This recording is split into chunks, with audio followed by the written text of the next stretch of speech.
नमस्कार जी। नमस्कार। क्या नाम है सर आपका? मुकेश कुमार मौर्य। सर आप कहाँ से आए हो? ग्वालियर से। सर ग्वालियर से आप इतनी दूर हिसार में क्या लेने आए हो? हम परमात्मा के यहाँ आते हैं, सतगुरु रामपाल जी महाराज के यहाँ। यहाँ पे आने का आपको क्या लाभ होता है सर? यहाँ पर आने के लिए हमें बहुत लाभ होती है।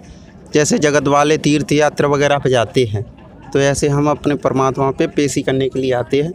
हमको बहुत लाभ होते हैं इससे। कितना समय हो गया है सर आपको नाम लिए हुए? हमको 2013 में लिया था, 25 जनवरी 2013। तो इनकी भक्ति से आपको क्या क्या लाभ हुए, कुछ डिटेल्स में बताओगे आप? परमात्मा की भक्ति से हमको बहुत लाभ हुआ था। एक बार क्या है, हमारे पेट में दर्द हुआ, तो डॉक्टर साहब ने बोल दिया था कि आपको ऑपरेशन कराना पड़ेगा। तो हम उस पर अल्ट्रासाउंड कराने के लिए गए थे, तो वहाँ पथरी बताई थी।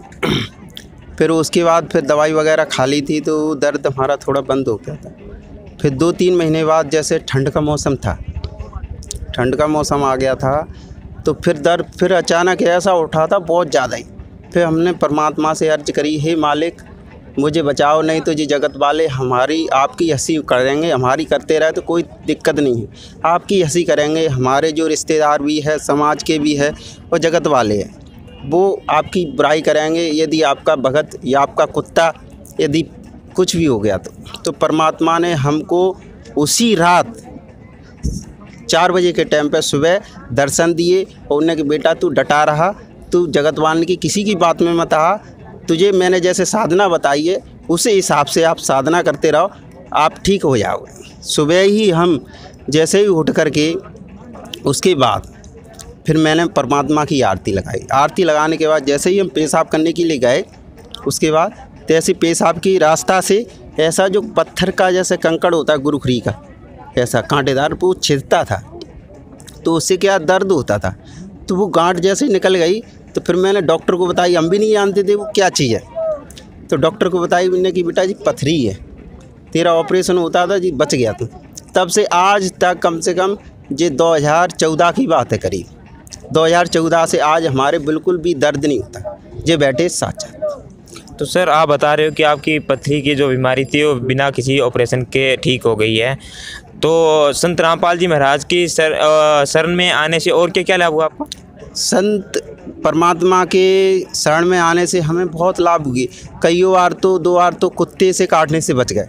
इतना कम से कम भल लिया था एक बार नीचे, और कुत्ता तान रहा था, मैं समझ रहा था कोई आदमी तान रहा होगा। जब मैंने देखा जी तो कुत्ता तान रहा है, फिर मैंने देखा वो वहाँ से जो पजामा था वो पूरा ही फाड़ के लग गया। परमात्मा ने हमको इतना बचा दिया, नहीं तो वो हमारा यहाँ से ले जाता। इंजेक्शन भी लगते थे, कुत्ता से वो बीमारी होती है वो हो जाती थी, इंजेक्शन लगवाना पड़ते, तो परमात्मा ने हमको वहाँ से बचा दिया।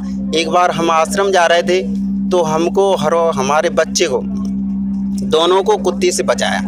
फिर वहाँ से आश्रम से लौट रहे थे, शाम के टाइम पे एक टेम्पू बैक करके आ रहा था, सीधे सीधे आ रहा था। हमें ठेला लिए थे, हमने कि भैया रोको रोको रोको, लेकिन वो नहीं रोका। तो परमात्मा से ही हमने कि अब तो बचेंगे नहीं, तो परमात्मा ही ने हमकी बुद्धि लौटा दी कि बेटा छोड़ दे, ठेला टूट जाएगा तो ठीक है, लेकिन तू तो बच जाएगा। मैं तुरंत ही छोड़ दिया। उस दिन परमात्मा ने हमारी जान बचाई, नहीं हमारे दोनों पैर टूट जाते।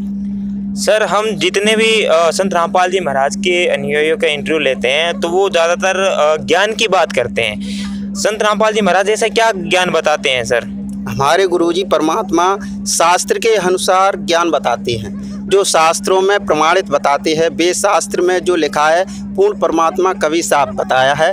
आज तक कोई भी धर्म, जितने भी संत हुए पृथ्वी पर और जितने भी क्या कहते हैं महंत हुए हैं, आज तक उनने शास्त्रों में खुल के नहीं बता पाया है। आज तक परमात्मा सतगुरु रामपाल जी महाराज ने प्रमाणित सहित बताया है कि पूर्ण परमात्मा कबीर साहब है।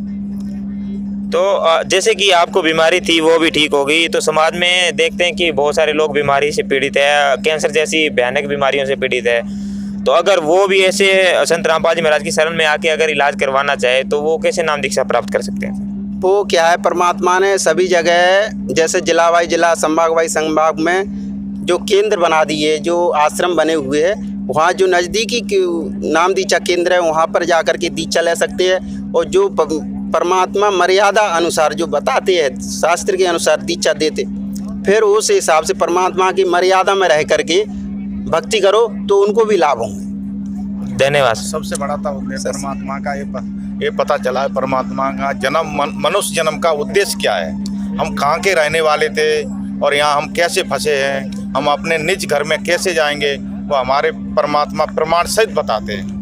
मनुष्य जन्म का क्या उद्देश्य है। अभी तक हमारे जितने भी मनुष्य जन्म हुए हैं सारे बर्बाद होते हैं। अभी हमें रामपाल जी महाराज के शरण में आने के बाद पता लगा है मनुष्य जन्म का सच उद्देश्य क्या है। हम निज घर कहाँ के रहने वाले हैं और कहाँ जाना है हमारे।